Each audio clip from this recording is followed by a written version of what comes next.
I have huge dreams, and they're not about my children. I know some people get all sweaty under the pits at the very idea of admitting that they want to work hard for something or sacrifice something that isn't necessarily for their kids. I know this because I still feel the pressure sometimes too. Everything that you do once becoming a parent is supposed to be for your kids, even the things that aren't. And it can make you feel guilty about having big dreams. The thing is, in most cases, moving ahead for ourselves is ultimately moving ahead for our families. And my guest today is a great example of how that is. I'm Ariana Bradford, and this is the NIAM Project Podcast.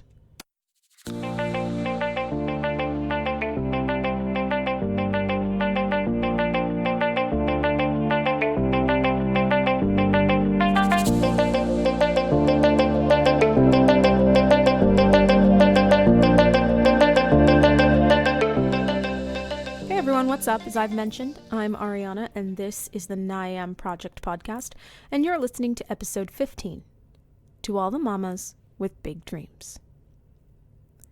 My guest today, Abbey Williams, is a huge dreamer, as you'll soon see. On top of being my roomie for 2020's upcoming Mom 2.0 conference, which we both spent a crazy amount of time talking about our excitement for, by the way. She's a writer, therapist, and host of the awesome podcast Mimosas with Moms. And she's done all of this from an amazingly focused headspace. But I'm getting ahead of myself. I want you to meet her first. So I'm Abbey. I'm from Cincinnati, Ohio. I'm mom of 3 kids. I have Oliver, who's 9, B, who's 2.5, and Josie, who's 1.5. And 1 on the way. Yay. 4 unplanned pregnancies. It's crazy over here. Wow. They're all joys, and every time I'm like, how does this happen to me? But no, it's just like crazy. This is just my unplanned life, and I just like wing it. So yeah, I have a master's degree in social work. I am a licensed therapist. I work with kids with trauma backgrounds. And I started the Mimosas with Moms podcast as a way to kind of connect with moms and kind of have that shared experience platform.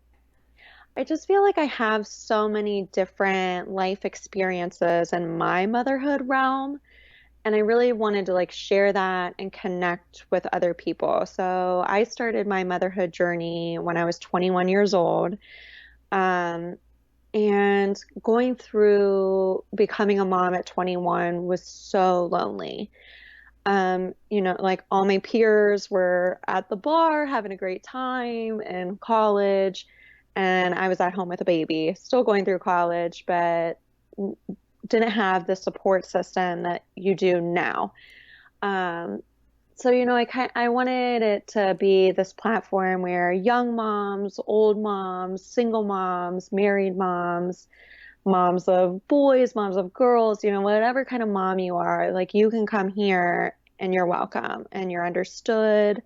And there's this level of empathy and compassion. I'm down for that. Yeah. Yeah. Yeah, that does sound like that was super kind of lonely and isolating. How did you get through that? Because you didn't have the podcast at the time. So how did you get through all that? I think at the time, I really had it like in me that I'm going to prove everybody wrong. I think when you get pregnant at a young age, there's kind of this stigma associated to it that like you're not going to do anything with your life. Right. And sometimes like that does happen, where there are so many barriers and challenges and hurdles that you have to overcome as a young mom. So, I was halfway through my bachelor's degree when I got pregnant. I'm not married. I'm not like financially stable. I don't have a great job. Okay, now how am I going to keep going? And I kind of just, was strong-headed and stubborn, which I think served me good. And I'm just like, well, screw this. I'm going to do it anyway. and there was tons of people that were like, what are you doing? Like, you might, like, maybe you shouldn't go through with this. And I totally understand, people that don't go through with that. But for me, I just really like wanted to kind of prove to myself to be a great example to my kids, and I just pushed on through. So I ended up I still graduated. I never took a day off school having him. He was a summer baby, so that was easy. I went back to school in the fall, and I don't think I've ever done so well in school until I became a mom. And I think it was just like part of that I have to prove myself kind of thing. And I also wanted to prove it to myself, I think. That like you are good enough, you are gonna do it. So I graduated 2 years later. I applied to graduate school and same kind of thing, like I graduated with my bachelor's with a bachelor's in psychology, which you do nothing with. So, you like graduate, you get some entry-level job that you make no money. We're still scraping by, I'm still a single mom. It was really rough. And I'm like, well, I have to go on and get a master's. Like, I want to be a therapist. So what are you going to do? So I apply, I get in, I start that, and I ended up graduating number one in my class. I got all these fancy awards that mean nothing to anybody. And, but like how cool that I was able to kind of go through these two graduations with my son by my side.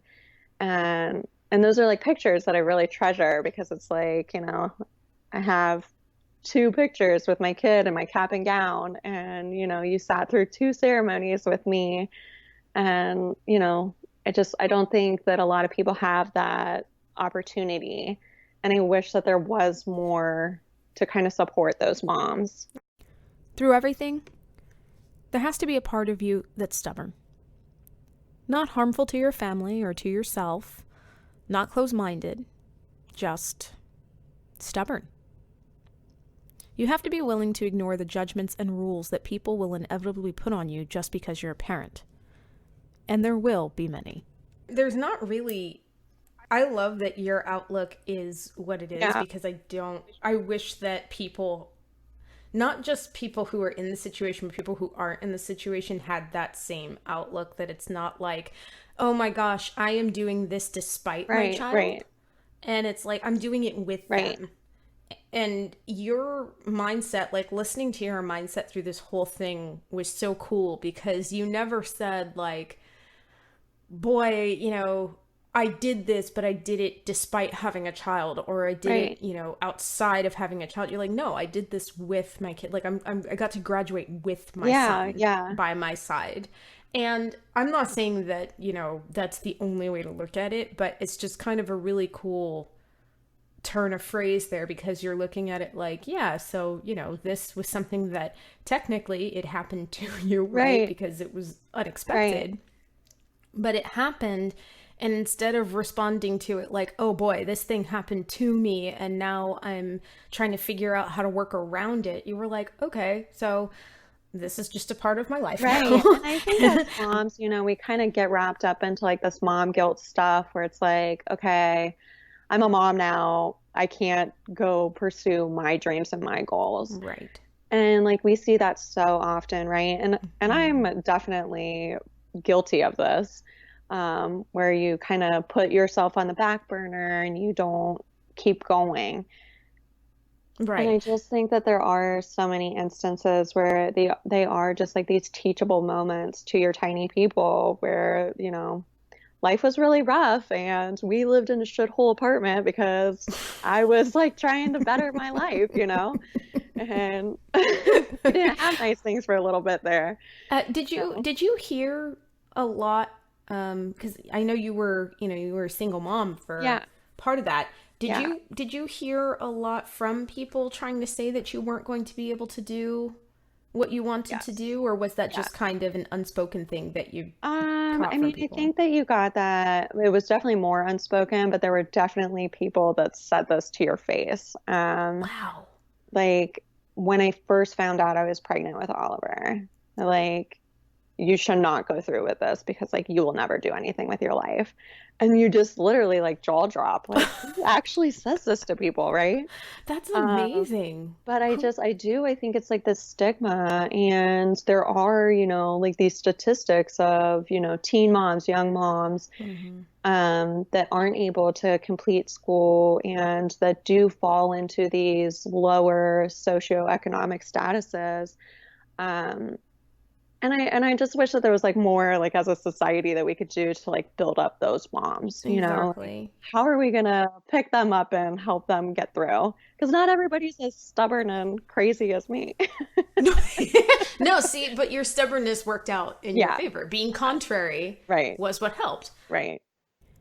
As a mom with big dreams, you're also going to have to be ready for the fact that there will be ups and downs. And the society isn't quite set up for parents in general, much less a parent who wants to do anything besides the so-called conventional every day. So you have to be ready to take deep breaths, feel the hard feelings, and forge ahead anyway. So we're getting into like a societal question here, but like, especially from where you're sitting as a social worker and as a psychologist, like do you get the feeling that maybe some of that's happening with teenage moms might have to do with the fact that they're constantly catching that stigma from society? I mean, I definitely like believe in kind of that self-fulfilling like prophecy, Mm-hmm. right? If you're like sitting there saying to people, if this happens to you, you're not going to be anything, and then you kind of live up to that, Right. right? Or I kind of took it the other way and I'm like, well, screw you. I'm going to prove you wrong, You don't know but me. like not everybody, yeah, but not everybody's wired like that, And so I think if you're like beating down people that are vulnerable to that, then, They're going to believe you're it. kind of setting them up for failure a little Right. bit. Yeah. Yeah. But I mean, like you said, sometimes that stubbornness that stubbornness works and it helps. I try to tell my mom this, and I don't know if it gets through to her.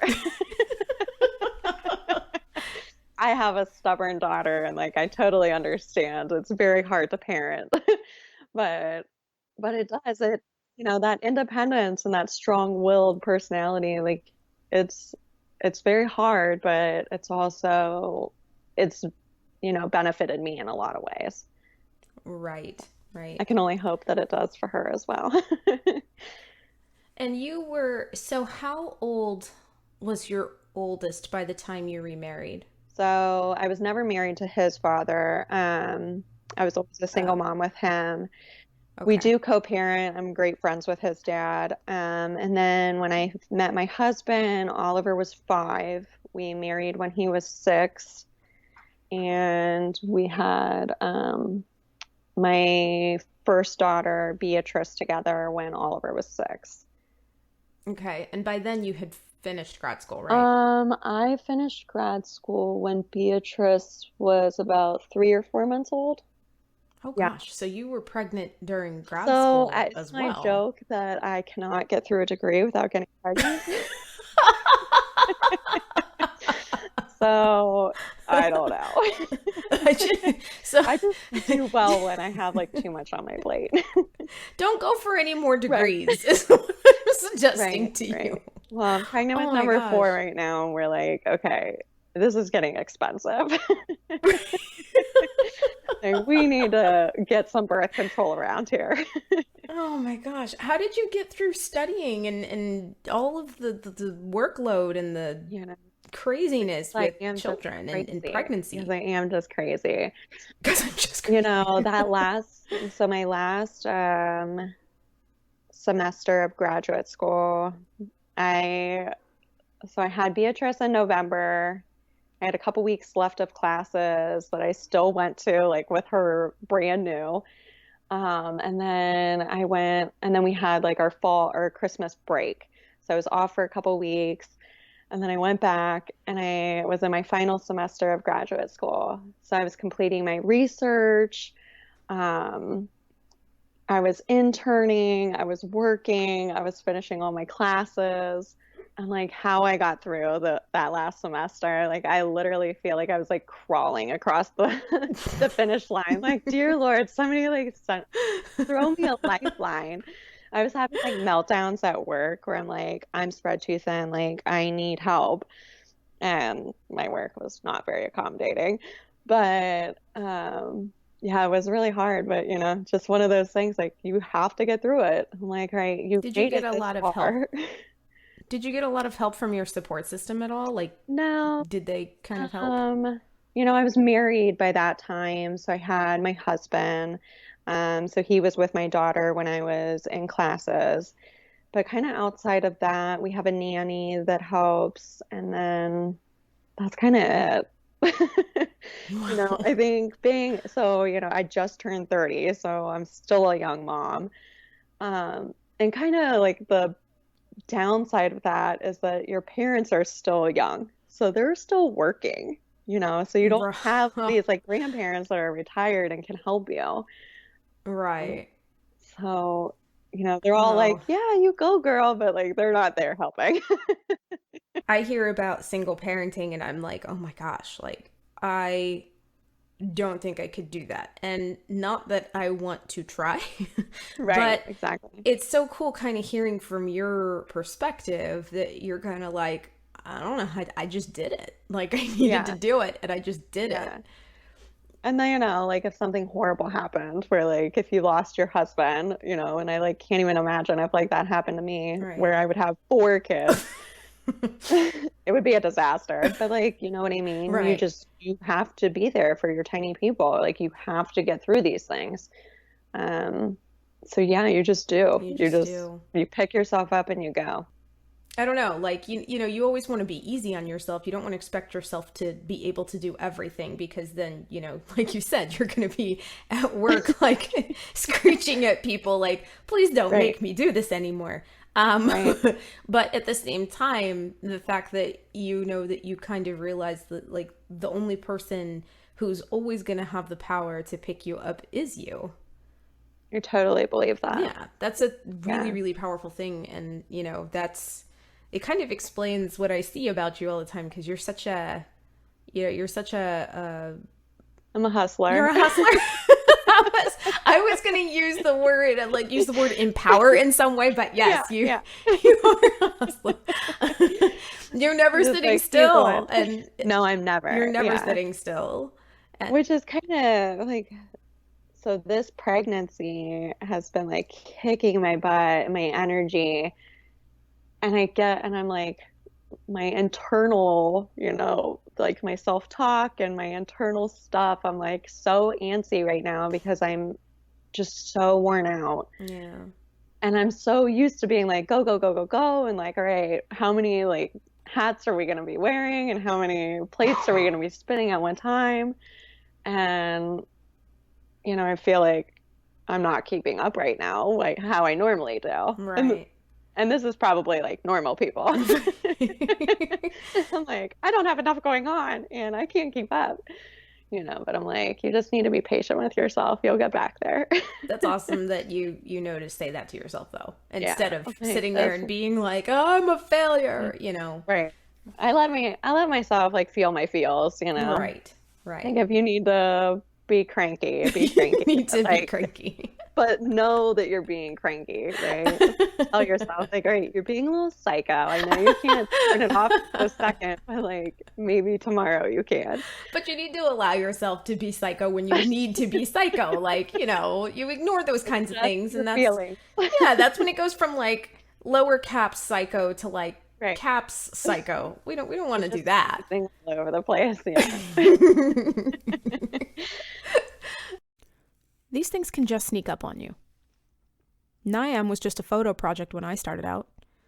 I never planned on a podcast or writing a book or taking this thing any further than a few photos here and there.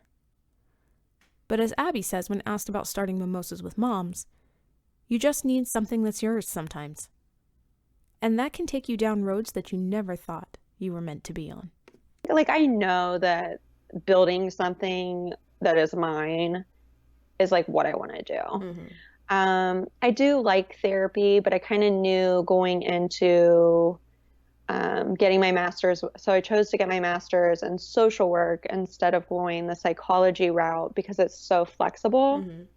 and I can do many different things with my licensure. Um, and I knew like, okay, right now I kind of want to do therapy, but then at some point I'm probably going to get burnout. And then what am I going to do? So I liked that there's like that flexibility and I can go and do other things. And now, like, I just never even thought that like I would start a podcast and this like motherhood platform. Like that was never in my realm of things. But I'm really enjoying what I'm doing. So now I'm like, okay, I want to kind of focus more on this and grow this into like a whole ordeal. Yeah. Yeah. Mm. It's something that, it moves Yeah, you in a different way.